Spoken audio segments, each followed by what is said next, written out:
She's the one everyone calls when they are falling apart. She's the one who holds the family together. She's the one who prays for everyone else. She's the one who smiles in public, leads in church, excels at work, encourages the broken, lifts the fallen, and speaks life into dead situations. She's the strong one, the dependable one, the unshakable one. But tonight, when the lights go off, when the phone stops ringing, when the last person she helped has gone to sleep, when the house is quiet and the world is not watching, she will pull the covers over her head and she will cry. Not a loud cry, not a dramatic cry, a silent cry. The kind of cry that has no audience, the kind of cry that has no witness, the kind of cry that soaks the pillow but never makes a sound. The kind of cry that she has mastered so well that even the person sleeping next to her will never know. And if you ask her tomorrow, how are you doing? She will smile and say, I'm fine. God is faithful. And she will mean the second part. But the first part, I'm fine, is the greatest lie strong women have learned to tell. I want to talk to her tonight. Not the woman the world sees, not the woman the church celebrates, not the woman social media applauds. I want to talk to the woman behind the closed door, the woman behind the smile, the woman behind the strength, the woman who cries alone at night. And if that woman is you, stay with me, because God sent this message to find you tonight, not tomorrow, tonight, right now, in this very moment. While the tears are still fresh, while the pain is still real, while the silence is still loud, God is speaking to you. There is a weight that strong women carry that nobody sees. It is invisible, it has no shape, it has no color, but it is heavier than anything the body can bear because it is carried by the soul. It is the weight of being needed by everyone but cared for by no one. Let me say that again. It is the weight of being needed by everyone but cared for by no one. She is the mother who feeds everyone but eats last and sometimes doesn't eat at all. She is the wife who holds the home together while her own heart is falling apart. She is the daughter who became the parent because the parent couldn't be one. She is the friend who counsels everyone through their storms while drowning silently in her own. She is the leader who carries the vision, the burden, the responsibility, and the criticism and goes home to an empty room with no one to debrief with. She is the woman who has heard, "You are so strong," so many times that people have forgotten she is also human. They have confused her strength with invincibility. They have confused her resilience with the absence of pain. They have confused her smile with the absence of tears. And so they keep loading, they keep taking, they keep leaning, they keep expecting. Because she is strong, she can handle it. She always handles it. But what they don't know, what they have never bothered to ask, is what happens when she closes the door at night. What happens is this: the mask comes off, the armor drops, the smile fades, and the woman who held everyone together finally falls apart. Alone in the dark, with no one to hold her, with no one to tell her it's going to be okay, with no one to pray for her the way she prays for everyone else. Isaiah 53:4 says about Jesus, "Surely he had borne our griefs and carried our sorrows, yet we did esteem him stricken, smitten of God, and afflicted." Jesus carried the weight of the world. He bore the grief of humanity. He carried the sorrow of every broken heart. And yet, the very people he carried did not recognize what he was going through. They thought he was just being punished. They didn't see the sacrifice. They didn't see the pain. They only saw the strength. And that is exactly what happens to strong women. The world sees the strength. The world benefits from the sacrifice, but the world does not see the pain. The world does not see the tears. The world does not see the breaking that happens in private so that she can be whole in public. Nobody is born strong. Strength is not a gift you receive at birth. Strength is forged. It is built. It is constructed in the furnace of pain, disappointment, betrayal, loss, and survival. Let me tell you how she became the strong one. She became strong because she had no choice. When her father left and her mother fell apart, somebody had to hold things together. She was 12, but she became the adult in the room, not because she wanted to, because nobody else would. She became strong because she was broken early. The first time her heart was shattered by a man who promised forever and delivered abandonment, she learned a lesson that would define the rest of her life. If I don't protect myself, nobody will. And from that day, she built walls, not walls of anger, walls of strength, walls that said, I will never be that vulnerable again. She became strong because the church told her to be. Be strong in the Lord, they said. Don't cry, have faith, they said. God didn't bring you this far to leave you, they said. And she believed them. So she dried her tears, put on her armor, and kept moving.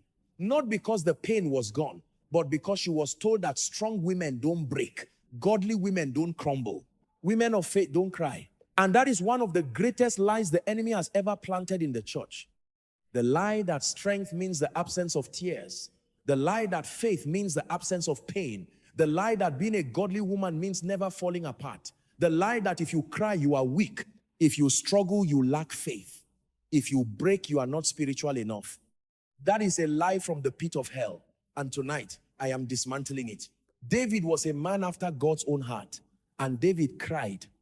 Psalm 6:6 says, I am weary with my groaning, all the night make I my bed to swim. I water my couch with my tears. David, the giant killer, the warrior king, the worshiper, the psalmist cried so much at night that his bed was swimming in tears. Was David weak?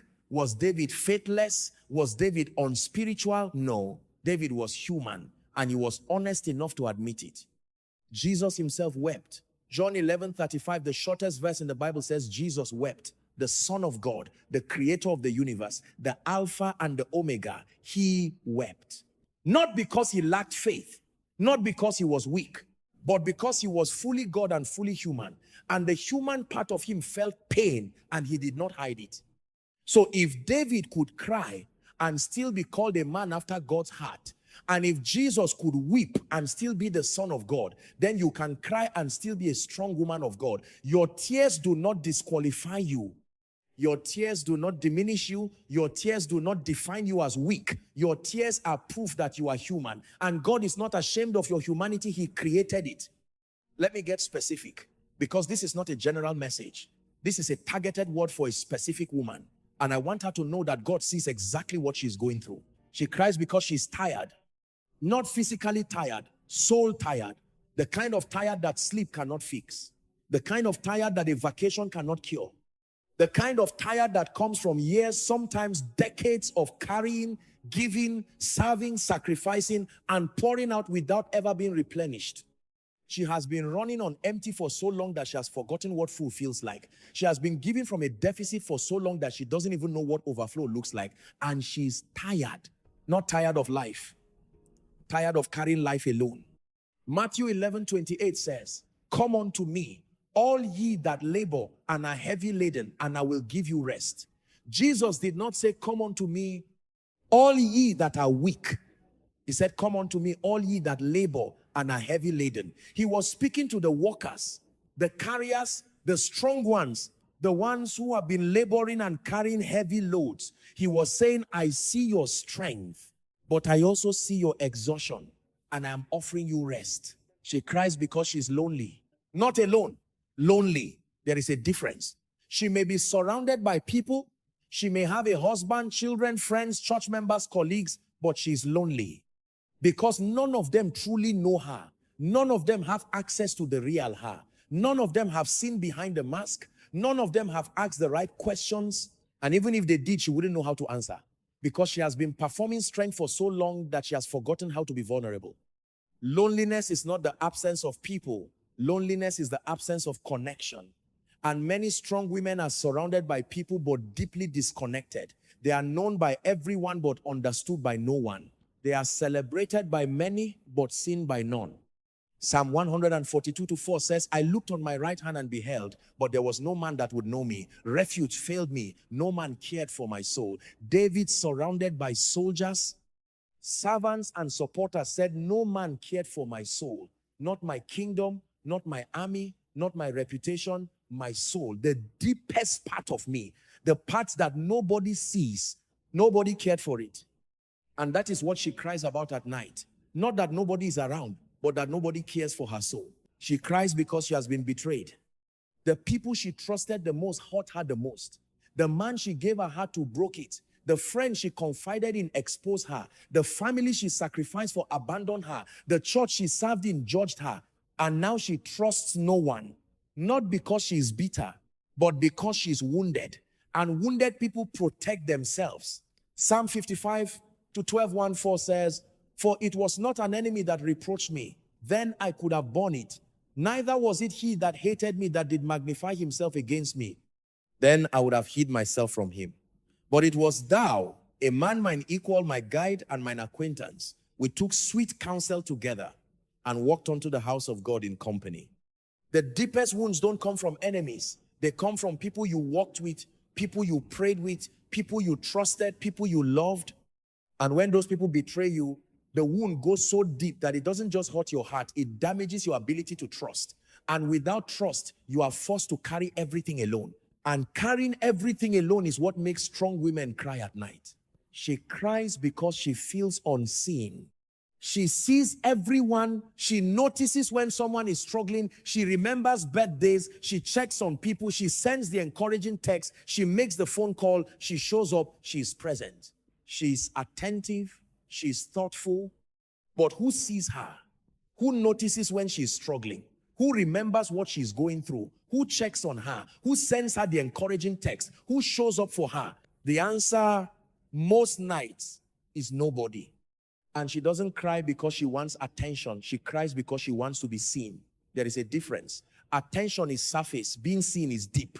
Attention says, I notice you. Being seen says, I know you. I understand you. I see what you carry and I care. Genesis 16:13 says, and she called the name of the Lord that spake unto her, thou God seest me. Hagar, alone in the wilderness, pregnant, abandoned, rejected, running, encountered God. And the first thing she said was not, God save me or God bless me. She said, you are the God who sees me. Because in that moment, being seen was more important than being saved. Being known was more important than being blessed. Being noticed by God was the miracle. And tonight, God is saying to every strong woman who cries alone, I see you. I see the tears you hide. I see the pain you mask. I see the weight you carry. I see the loneliness you endure. I see the betrayal you survived. I see the exhaustion you pushed through. I see you, not the version the world sees, the real you. And I love her. I love her deeply. I love her fiercely. I love her completely. She cries because she's afraid. Not afraid of the dark, not afraid of failure, afraid that she will always have to be this strong, afraid that it will never get easier, afraid that no one will ever come alongside her and say, you don't have to carry this alone anymore. Afraid that the rest of her life will look like the last 10 years, surviving, enduring, managing, coping, but never truly living, never truly resting, never truly being held. She is afraid that vulnerability will be punished because every time she has been vulnerable in the past, it was used against her. Every time she opened up, she was judged. Every time she showed weakness, she was abandoned. And so she learned that vulnerability is dangerous and she locked it away. And now she's strong on the outside, but terrified on the inside.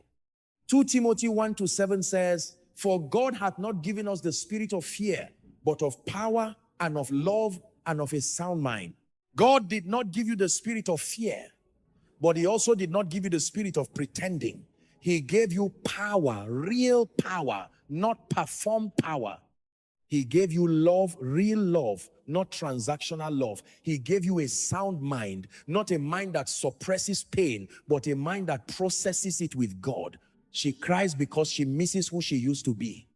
Before the pain hardened her, before the betrayal made her cautious, before the disappointment made her guarded, before the weight of responsibility stole her joy.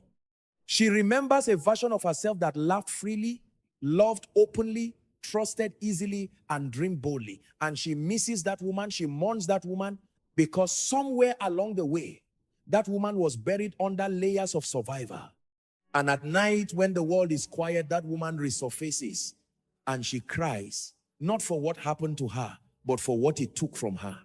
Joel 2:25 says, and I will restore to you the years that the locust hath eaten. God is not just going to restore your circumstances. He is going to restore you. The joy that was stolen, the trust that was broken, the innocence that was taken, the freedom that was lost. God is going to restore the woman you were before the world tried to destroy her. She is not dead. She is buried. And God is about to resurrect her.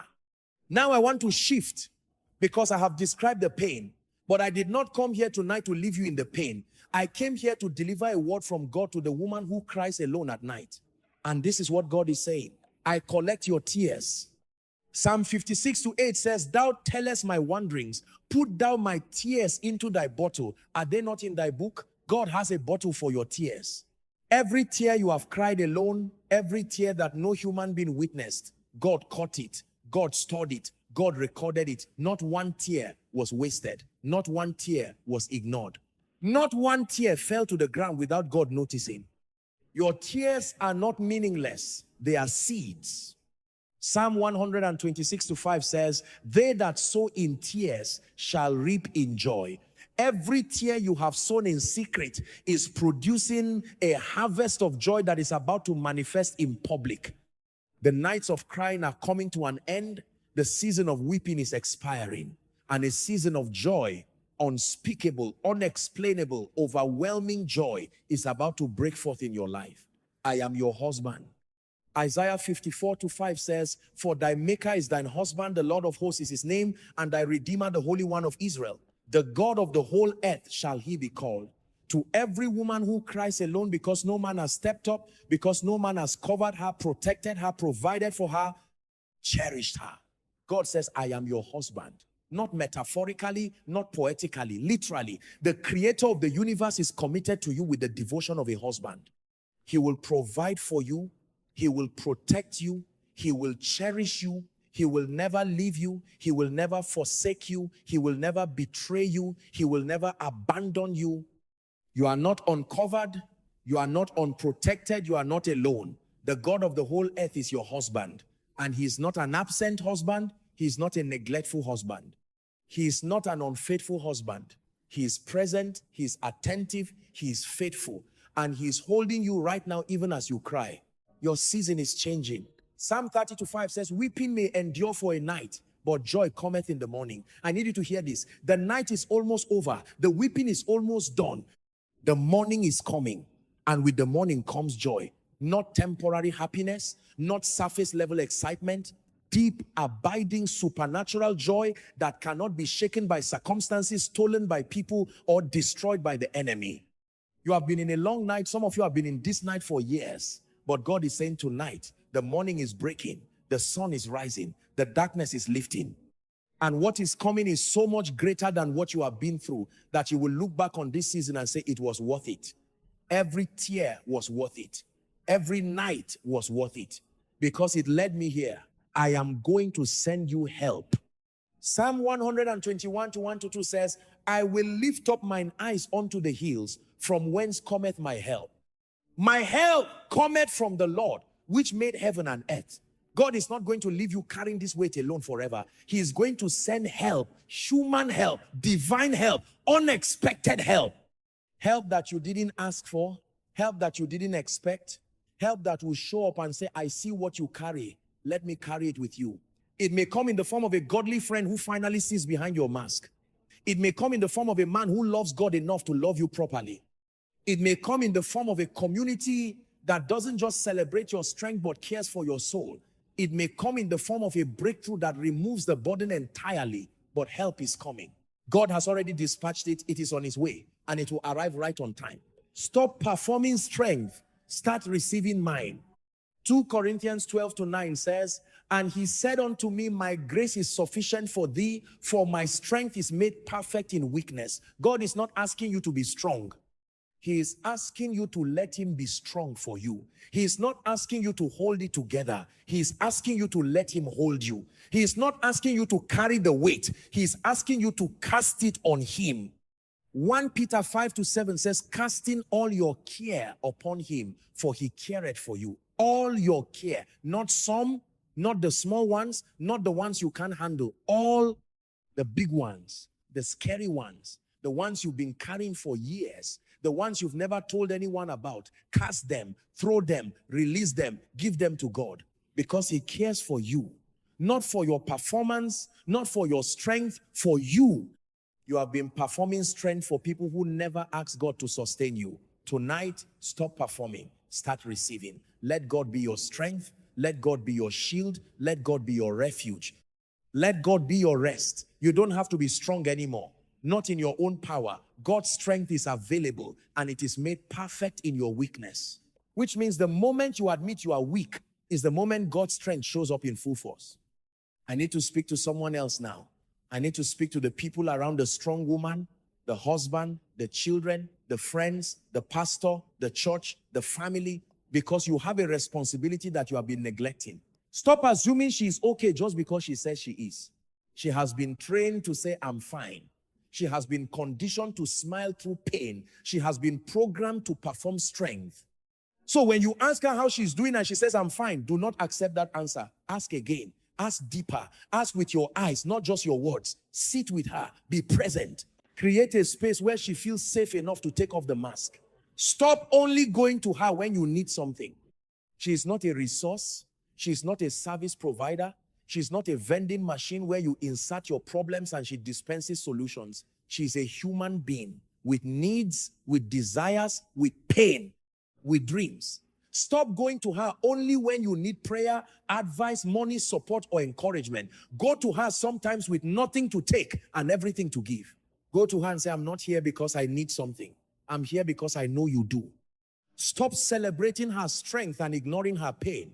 Every time you say you are so strong without asking, but are you okay? You are reinforcing the prison she lives in. You are telling her that her value is in her strength, that her worth is in her performance, that she is loved for what she does, not for who she is. And that is a devastating message.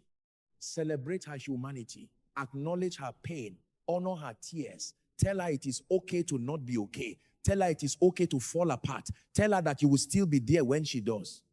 Tell her that your love for her is not contingent on her strength. That you love the weak version of her just as much as the strong version. Pray for her, not just with her. She's always the one praying for others.